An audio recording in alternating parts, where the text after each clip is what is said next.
small group today, and we're talking about creating a writers community within our classroom. And in a lot of these cases, they're going to be classes that aren't writing classes. I assume we're not writing classes? Right, so we're working on assigning papers and somehow getting people more vested in that process. And that's mostly what I'm going to cover today. My name is Hildy Block. I'm an adjuncted American. I've been here since '99. Before that, I taught at GW, and I was administrator at Hopkins before that. So I've been around doing this for a while, and I have some ideas that might be a little different from what you're doing in your classrooms, maybe. The philosophy is basically that we're going to start off with, I don't know how to forward this thing. Let me see if I can figure this out. Hang on. Here we go.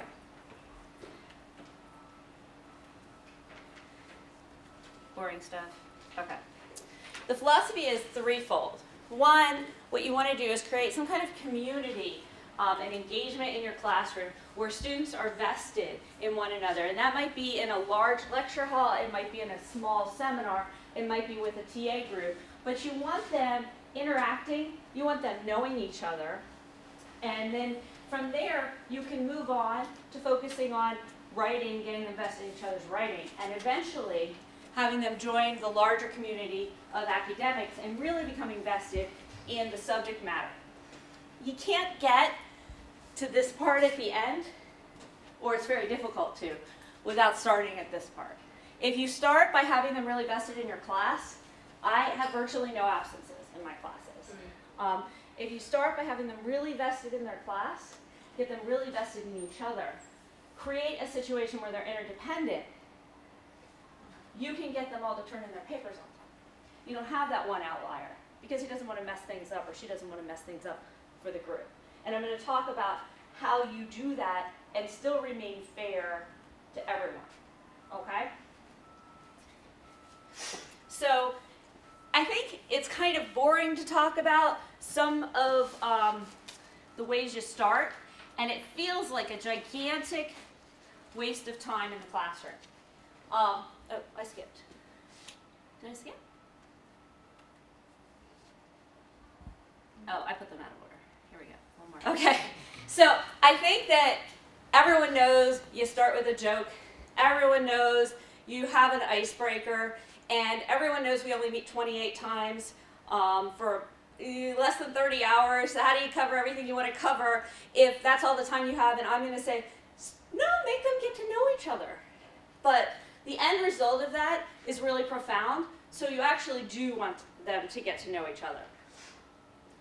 How do you do that? How do you do that save time? How do you do that save face? How do you do that cover your topic? How do you do that and not get that kid in the back row rolling his eyes? Well, one of the ways you start with is by not accepting this floor plan. And I know that if you're in Ward 1 or Ward 2, that's just simply not possible. But if you have students who are sitting in rows, you have the one guy with his hand up engaged. You've got somebody who thinks he's cute, but she has to turn around to see him. You've got this guy who's on his phone. That guy who's playing, Minecraft or something. You've got her, she's texting her roommate to make sure she got up for a final, right? And she doesn't know who he is or who he is. Just like you in the back row don't know you. If I asked you to describe this young lady up here, you'd be like, hair. Nice back. Nice back. Nice back. And so then enter the ubiquitous, I'm sorry, I'm walking away from the microphone. Enter the ubiquitous microphone, or the ubiquitous icebreaker. And I know I've been to places where they say, oh, turn to your neighbor and introduce yourself. Turn to your neighbor and say, God be with you. Turn to your neighbor and say, wish that, tell them about. And it's incredibly awkward, and I'm an extrovert. So I can't imagine if you're a shy person or an introvert, what that must feel like. If I say, oh, turn around and say hi to that person. So what you want to do, being conscious of different learning styles and different humans in your room, you want to do that in a slightly different way. Okay? So one way is to have a shared joke. right? To have it be something funny, something we can all enjoy and laugh about, and it can be at your expense. And I'm not saying go home and look up jokes for first day of class. I'm sure they exist. Icebreakers for first day of class, those also exist. So and sometimes I'll say, well, tell me about, say your name and where you're from. You want to give the individuals context for the other individuals. You too, but for the other individuals. And I actually brought cardstock to have you guys do table 10, so then I was like, oh, lecture, there's not going to be a table in front of you to put a table 10 on. But I do use table 10s because your name's important and my name's important, and I need to know it. I'm really good at learning names. I'll learn them all the first day, but you won't learn each other's the first day. So we use those table 10s for a couple weeks until people start to get the names down. We're all wearing badges today. I probably covered mine with my scarf like a dork, but I have a table 10. I'm lucky. So that way we start to get to know each other. I pass out colorful markers. Sometimes the color will help. Sometimes people put a doodle on them. If I go around and say, okay, introduce yourself, say where you're from, I go, oh yeah, she's the one from blank. That starts to stick in my head. You start to become a three-dimensional person. Tell me what you read or saw or binge watched over break. What did you binge watch over break? Star Wars. Star Wars, woo! You binge watch that or you went to the movie? Both. Both? Yeah. All right, so now we're like, okay, yeah, she's the chick from Tatooine. We got this, right? And there have been times where when we've had a little more time, I've had them do charades, which becomes funny. Then we get the shared joke, the kid who can't act out is like, book? So the personalities start to show, and then people start to become easier to get to know. If you turn your chairs, and I promised Nikki we would put them back when we're done, but if you turn your chair so you can see each other a little bit, and I promise not to leave the microphone too far. It's here, and it looks like it's bidimensional, so I can walk around a little bit.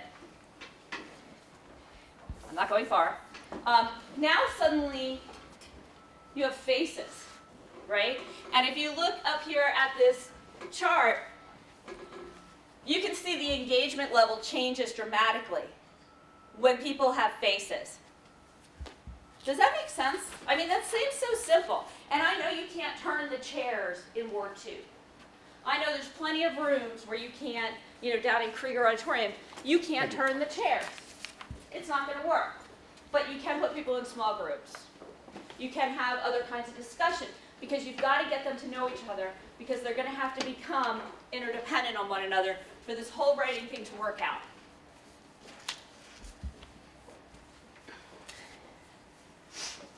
And that's why I called it the setup. So some of the other things I listed up here, the ubiquitous icebreakers. Like I said, one year to get people comfortable, it was right after the Nelson Mandela funeral, which was a very solemn event, which was made a caricature of itself by, if you remember, the sign language interpreter who wasn't. So while I had to read the boring syllabus, as required by the university on the first day of class, to them, I walked around and stood next to different students. They had to stand up and fake sign language interpret what I was doing. Now, in fiction, in screenplay writing, that's called the Pope in the pool. I won't explain why, but it's basically a distraction from, you have to get the exposition, you have to get the backstory, but it's kind of boring, so here's this ridiculous thing also going on the side, which was the student fake sign language interpreting the Code of Ethics, Academic Integrity Code. All right, so using name tags and names, making sure students feel safe in the community. I make no bones about the fact that me, as a person, I'm left of left, but I will protect anybody in that classroom with their beliefs.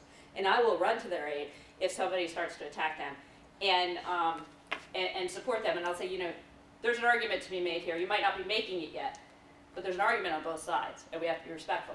That's super important as the university becomes more and more diverse politically, which is odd. You get to have a little bit of fun sometimes, and I'll show you something that I'll use to get people's attention. It takes about 20 seconds. And then if you're in a big group, like a lecture hall, you're going to want to have people work into smaller groups at points. And you want to swap out those groups so there's no frustration. If someone feels that there's a weak link or someone who's not working well in the group, swap them out 3 times over the semester if you put them into permanent groups. But as they form smaller cohorts within your class, it matters. It matters. They bond. Okay. Oh, I was going to show you the funny thing. Hang on. Okay, so I'm not even going to bother setting this up because it does it all for itself in its own ridiculousness. Is it here? Nope, it's not there. I am not using that. There we go. Okay. 1 sec. And play. I don't know if you'll get the volume, but it doesn't really matter.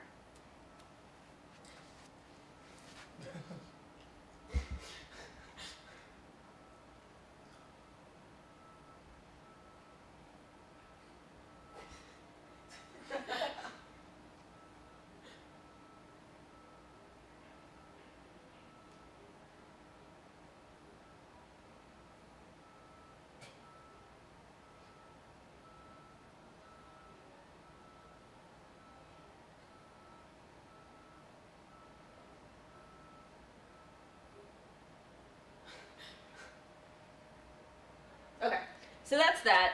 It's called Master of Pillows. If you feel the need to show somebody that you had this crazy workshop at 8:30 in the morning that showed you this crazy thing with a pony throwing pillows at people, staying near the microphone.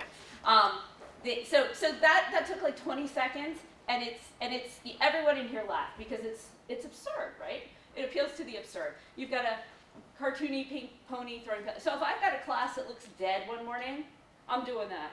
I'm just pulling that up, and they're all like, what just happened?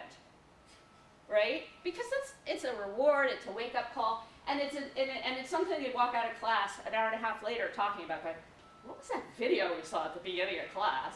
And it becomes this thing that brings them together as a community. They all have that shared experience, right? So you find absurd viral videos. This is not an absurd viral video, but you find something absurd out there, and you show it in 15 seconds, wakes them up, it's entertaining, and it's easier than you looking up the dumb, funny thing happened on the way to the forum joke for the first day of class. Oh no, it's downloading more Fuzzlepuff tales.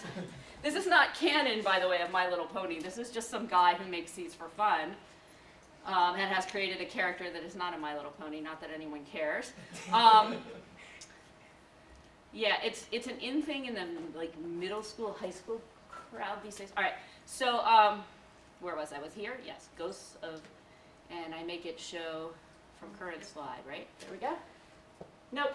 No, Why did it? It takes a second. Oh, okay, yeah. It worked, okay. So, as you introduce, when we're moving out of building community, we're assuming we've built a community by putting people into groups and showing them something funny and having them introduce each other and face each other so they can see faces instead of backs of heads.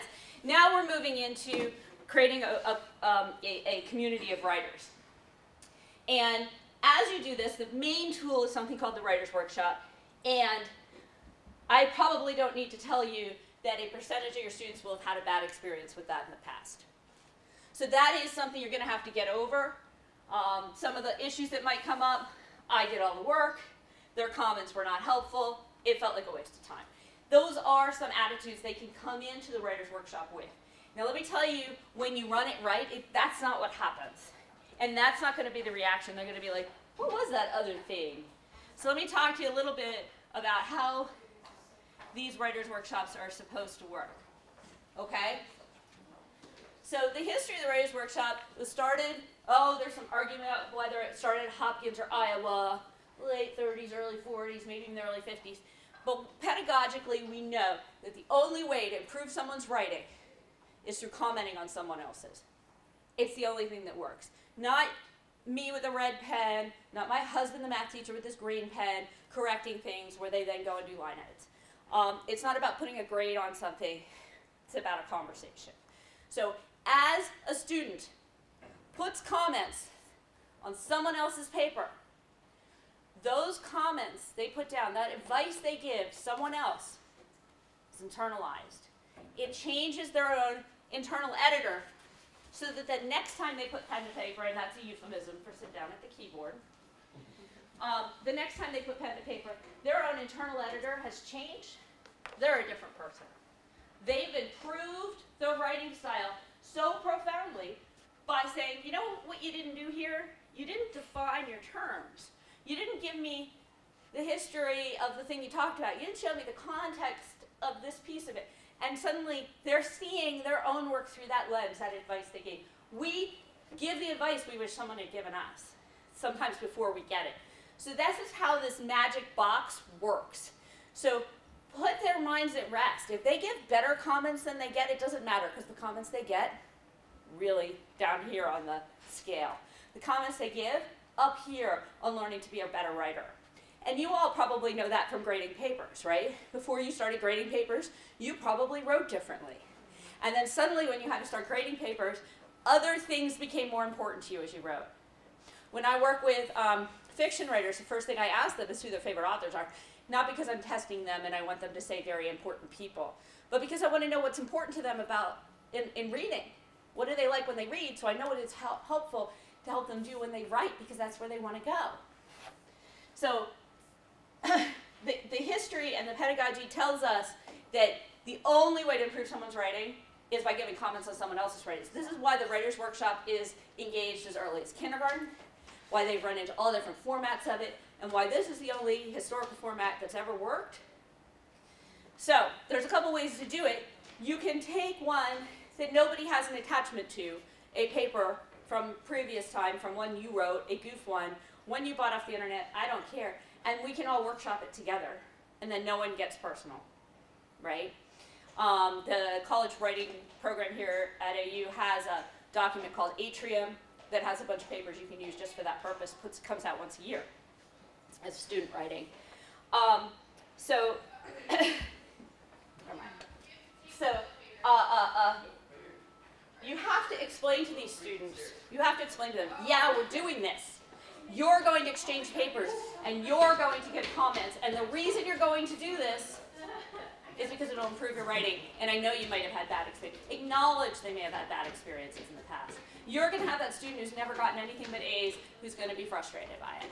And you have to explain to them, the reason you get nothing but A's is because you give good comments, and it helps you. Make sure they understand that. It's so important, and no one's ever told them that before. I've talked to workshop leaders who've taught workshops for years who no one ever told them that. That's the case. That's the history behind this. This is why we do it. So we model one with an anonymous piece. I have this PowerPoint and all the documents I talk about are already up on the Blackboard site for this tool workshop or whatever, tool demonstration. So don't worry if I go fast. You can always go back and go through it, and my email's in there, and you can contact me. Value everyone's comments, because don't say, oh, this is, can we make this stronger by? But I see you put some time in here. That's great. That's the first step. We need to put a little more time in. Make sure you're always giving a value first before we move on, and say, that's not really how we want to do this. Okay, so here's some information about how to run the writing workshop. So you're going to have preset groups. I think 3 or 4 works nicely. Split up your class however you like. In the beginning of the semester, you won't know them as well. Later, you'll know who to put in which workshops. Papers should be distributed at least a couple days before the workshopping class. That gives students a chance to read the papers outside of class, write on them digitally or with ink, and then also, my paparazzi, they follow me everywhere, and then also gives them a little time to digest it. When they come in to do the oral workshop in their small groups, you, as the workshop leader, float around and guide the conversations. If something's getting a little iffy over here, you want to make sure to get over there and jump in and guide. The person whose paper is being workshopped can pose questions. I didn't really finish this paper, so don't bother giving me comments on the fact that there's no conclusion. What I'd like is comments on X. Great. Once they've posed their question or given their comments, they don't get to talk anymore. That stops them from getting defensive. As soon as someone gets defensive in a workshop, it shuts down conversation, it shuts down communication. You don't want that.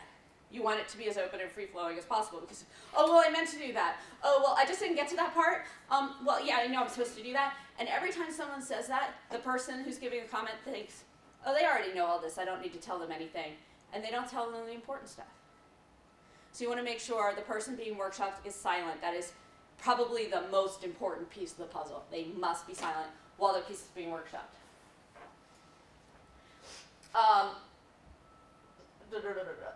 you want to have another assignment ready because some people, there might be somebody absent, they don't have as much to do, they get through it faster, so that there's something else for them to work on, and they don't sit there and start getting bored or something. So you want to make sure you have some backup thing for the people who finish. Once the people are done giving their comments, then the person can speak. Okay, we're all done. Now, if you wanted to, give us feedback on anything we said, usually tempers have calmed by then. You want to make sure people start with the positive. What I really liked what you did in this paper, I see you did these steps. I liked how you blank, and then move to the constructive. I wish there'd been more on this. I wondered about that. I had some line edits you might want to proofread a little more carefully, but that's a little more, that's last step, right? You want to make sure the content is there first. I think I hit all these. Yes. All right. I tried to put a slide thing on my watch, but it didn't work. All right. So, lastly, I think this is the last one on the writing workshop. So you're going to use workshop. Oh, no, it's not. You're going to give credit for peer reviews. Now, how do you do that? How do you give credit for peer reviews? There's so many ways to do that. First of all, microphone. First of all, you can do it within Blackboard if you safe assign. So they can post drafts, and there's a place to post peer comments. Awesome. It's all right there. You can see it. They can all access it the way you set it up. Or you can do it on paper. If you do it on paper and you're having them turn in papers, you can just have them turn in the drafts with the final. And what I typically do is I give a couple of points for good peer review. If it's good, maybe one. If it's not, and but they don't get the points unless the person who wrote the paper turns in the peer review, and they should turn it in on time.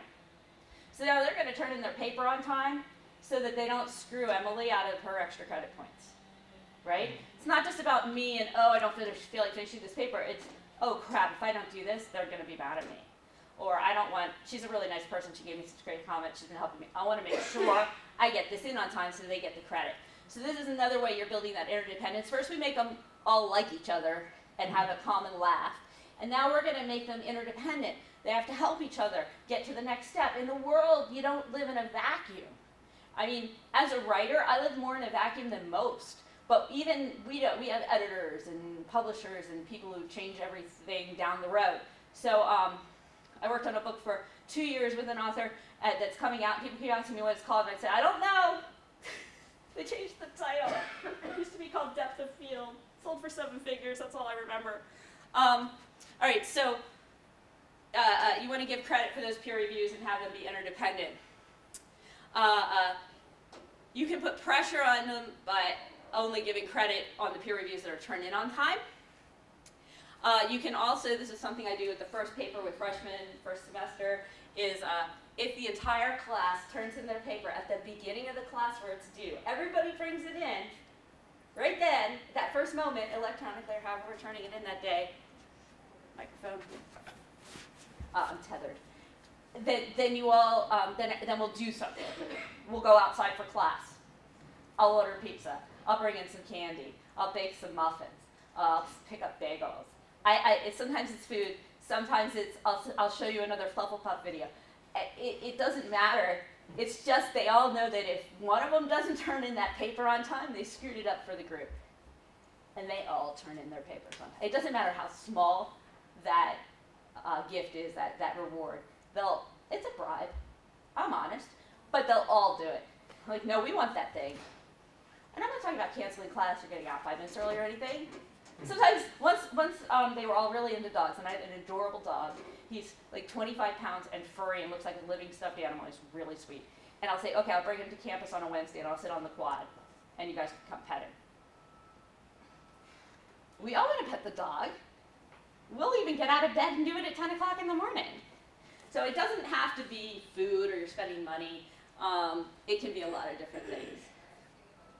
But it definitely makes them care about each other, it makes them know each other, and it gets us to this next step, which is the thing that you wanted to get to in the beginning.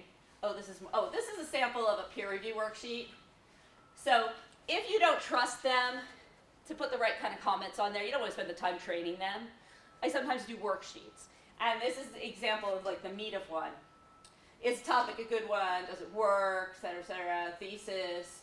Can you find the introduction? Is paper easy to understand? And for your field, you may have more technical questions on here, or things that you need involved in the papers. You know, and if you were grading the paper, what grade would you give? So it gives them an opportunity. There's a lot of space. It's a Word document. I just glued it in here. And then there's an opportunity to put more comments on the back. And I know it's kind of small, but I wanted to give you an idea what kinds of things would be on there. Like I said, the actual documents on the Blackboard site, you can see that. Okay, so the last step then is how do we then take the community we built, became a writers community, they're supporting each other in writing, how do we then make them into a community of academics? And you do that by taking this yet another step forward in the developmental process, in the research process, and the academic process.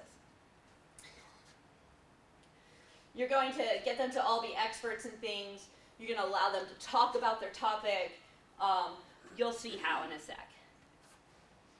All right, so here, basically I put up a couple samples of things. Exercise, you can tell when I always tell my students, if I use the word thing, it means I didn't get enough sleep last night. The exercise, this is one exercise. I call it Socratic testing. Some people call it Socratic questioning. What we do is and I didn't invent it, I borrowed it from multiple people from my department and elsewhere, but you put them in pairs. They're at a point where they might have a thesis, or they at least know a topic. And they put that at the top of the page, and then you have a list of questions up on a board, for lack of a better term, a flip chart, a whiteboard, whatever.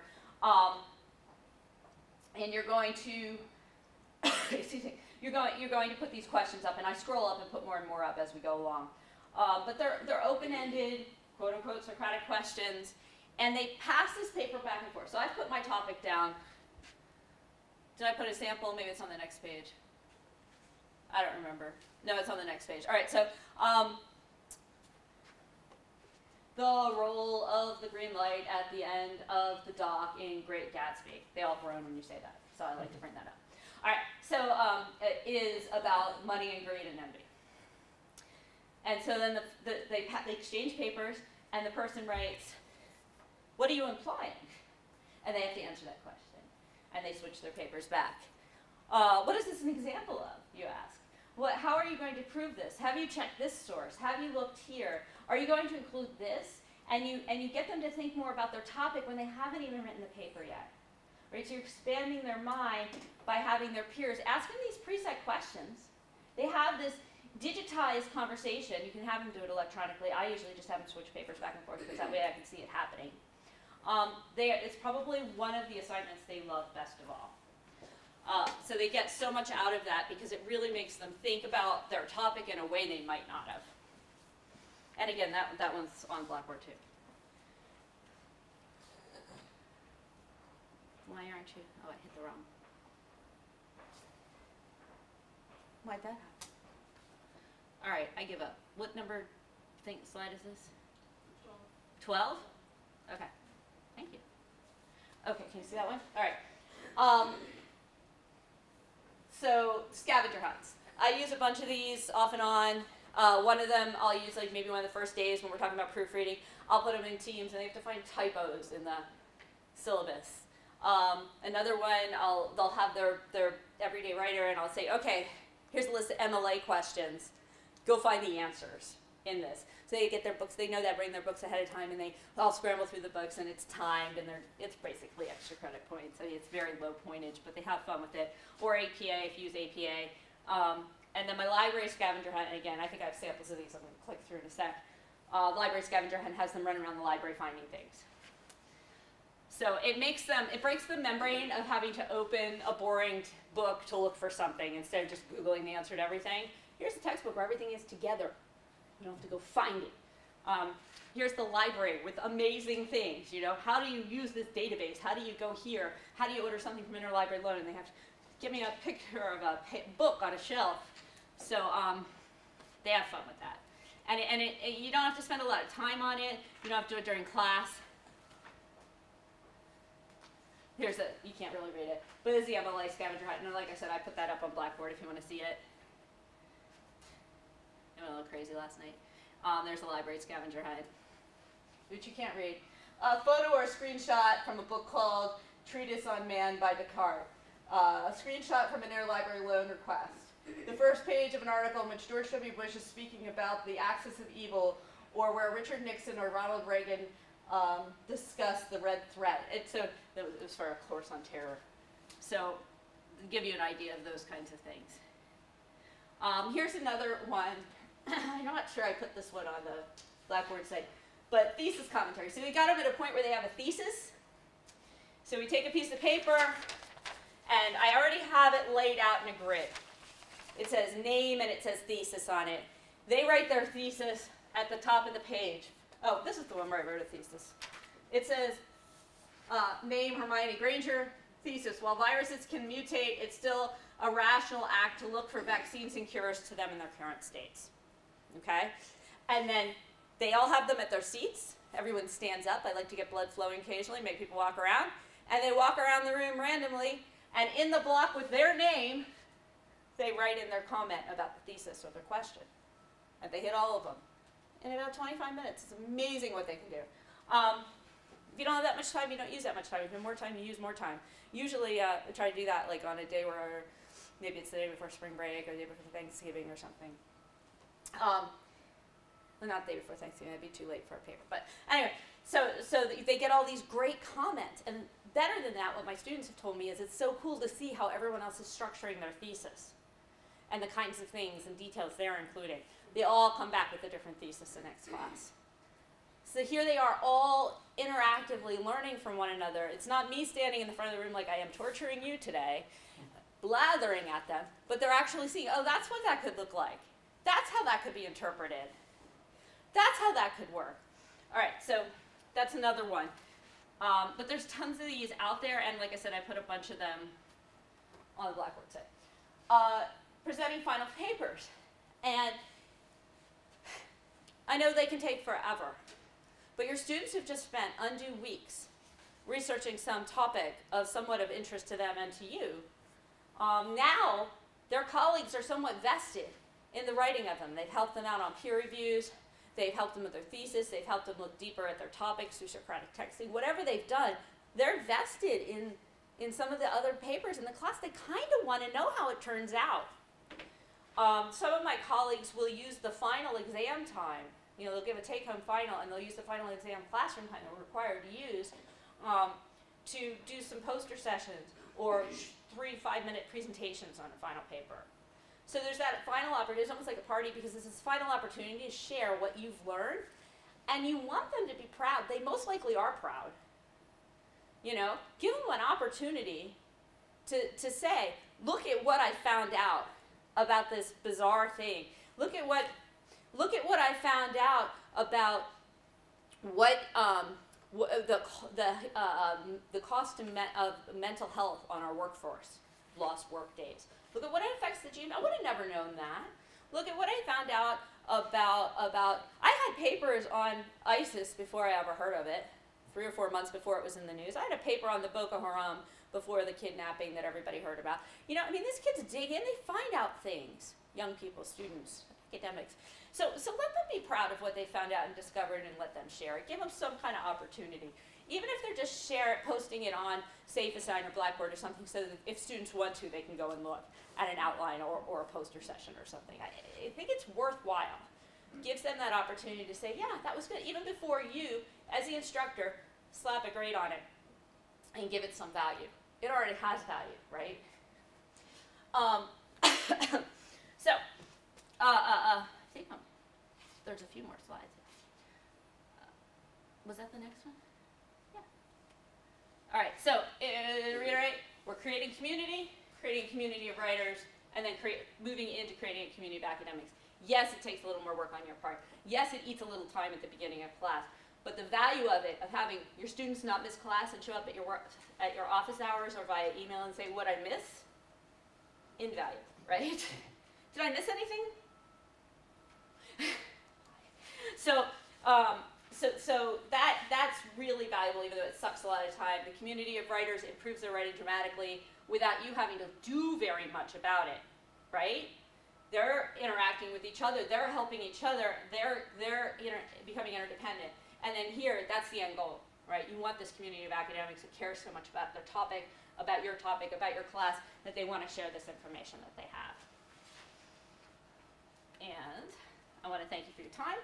Like I said, everything is on, if you go to the Ferren Blackboard site that they've sent you the links to a few times, and go to this workshop, which is T4, I think, tools for, it'll have this PowerPoint and just about every document I mentioned. If I forgot one, let me know and I'll post it, but I think I have all of them up there. Okay? Questions? Anything?